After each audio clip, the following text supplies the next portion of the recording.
Doing good. You guys, that was pretty enthusiastic.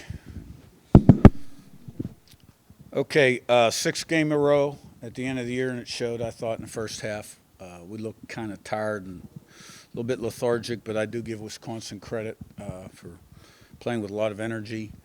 Went into halftime. What's always worked for me in these situations, and worked today again, is instead of going in there and kind of rip snorting at halftime, just telling everybody to take a deep breath, relax, have fun, go out there, play one play at a time. And I thought we played a good second half, and we had a lot of great individual performances. It's our 11th win in a row, one more than last year, one more than this staff had the year prior to that. But it'd be great to enter an off week now and get the players some rest. The coaches too, really, the assistant coaches. And I may need even adjust what I normally do. We don't do much on off weeks. Just stay sharp, but we need some rest. We got to get some guys back. Got a lot of guys out there playing that are banged up, and we got to get healed up as good as possible. Questions?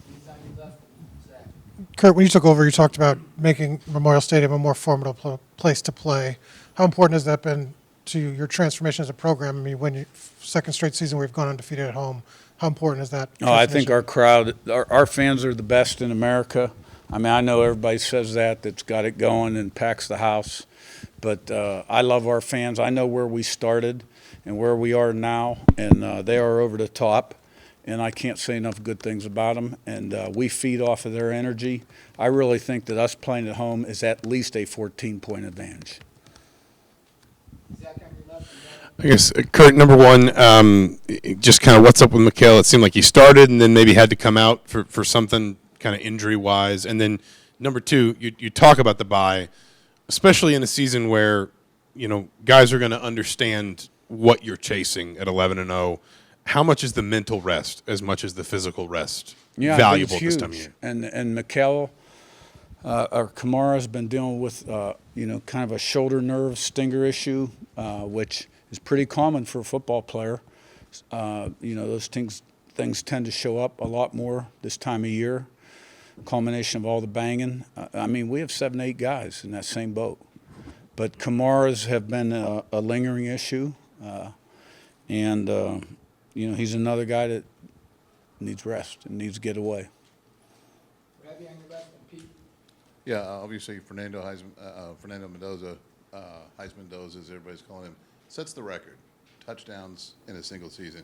Just your thoughts on him getting to that level?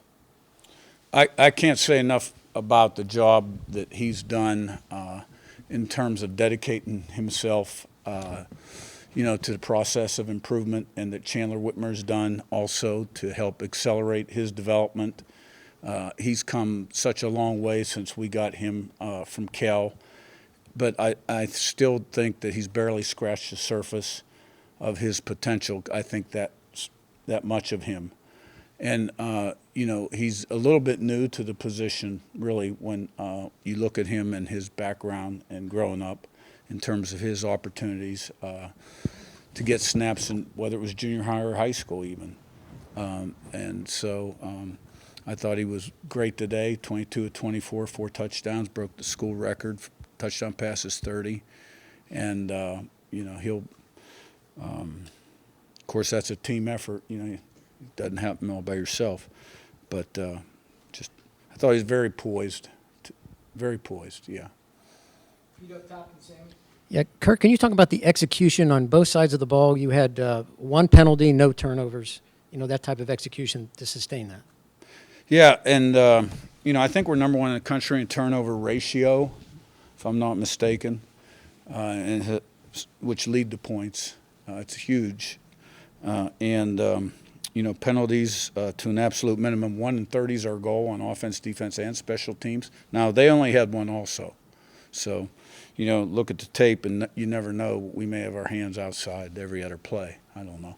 But, we talk about that a lot. Before you win a game, you can't lose a game. How do you lose a game? You lose a game by turning the ball over, pre-snap penalties, undisciplined penalties, right? And like 4th down, for instance, today. You think I like punting the ball, 4th and 1, 4th and 3? in minus territory. I didn't like it at all. But, the way that game was going today in the first half, the only way you lose that game is if you start to do things that are not good football decisions and they backfire on you, because they weren't going to score that many points on us. But I've been proud of our team all year long in terms of the discipline, and got to keep it going. Sam, you up top to Matt. Coach, you talked last week that you kind of let Penn State hang around. Was there a point in this game, especially after that fumble, scoring a touchdown, that you stepped on their neck and started to put them out of striking distance? Yeah, I thought the second half was really clean. Final score is 31-7. It was 10-7 at halftime. So we won the second half 21-0. It was a little bit of a different first half for sure. I don't think anybody was really satisfied. And it is one of the things I talked to the team about this week and before the game, was playing 4 quarters because I didn't feel like we did that the week prior. Matt on your left and Doug.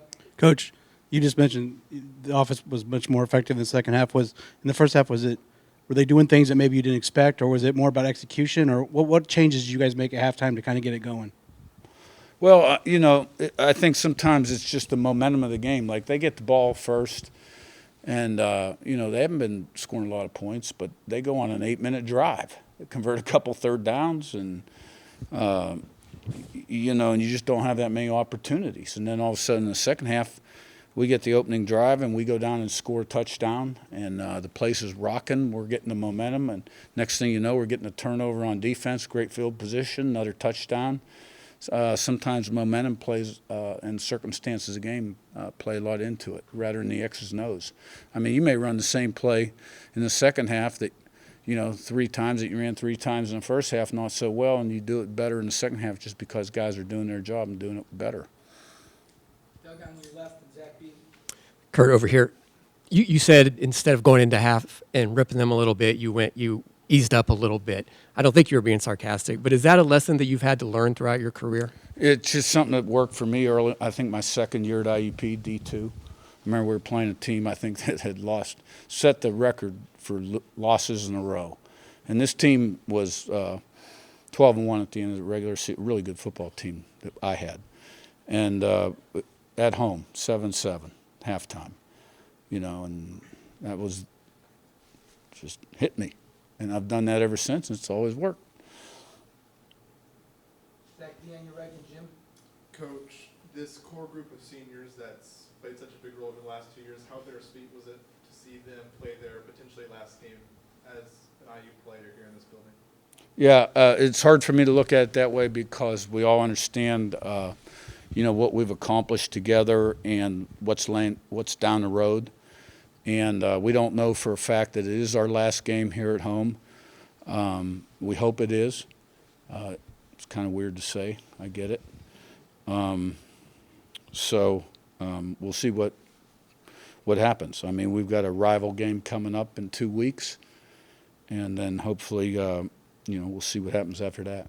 Jim on your left and over there. Curt, today when the Wisconsin player got hurt and was down for quite a while, you gathered your entire team around. What were you saying to the entire team at that moment? That's another one that I've learned from through the years. I've had a couple of those. And the great news is this particular individual has fillings in his extremities, right? They're going to continue the tests. But I had a couple football teams that had big leads and were in that same situation, and after that ended up losing. And they happened later in the game too, late in the game. It's hard there because you're not trying to be callous. You're not separating the football from the human element. And we prayed. First thing we did was we took a knee and we prayed. And then, we kind of refocused everybody for the game. And it's great to hear the positive news up to this point on that individual, the running back from Maryland. On your right, last one. Coach, you promised a winning program, bigger picture here. You turned this town from a basketball town into a football town. What does that mean to you and your players? Well, I don't know if it's like football town to or basketball town to a football town.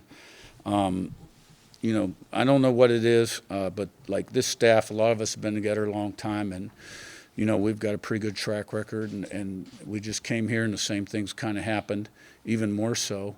I think it's got everybody's attention because it's a bigger stage.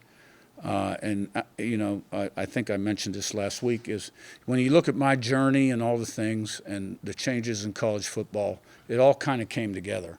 Like the transfer portal, this doesn't happen 10 years ago. Big reason this happens is because we're in free agency right now.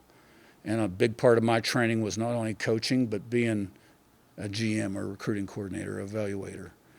And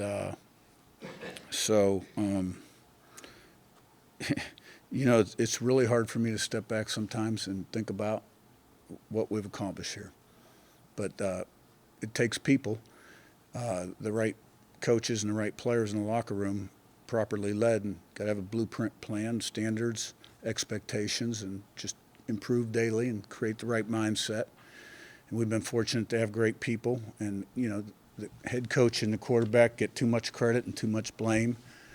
But it's been fun, and let's have more fun.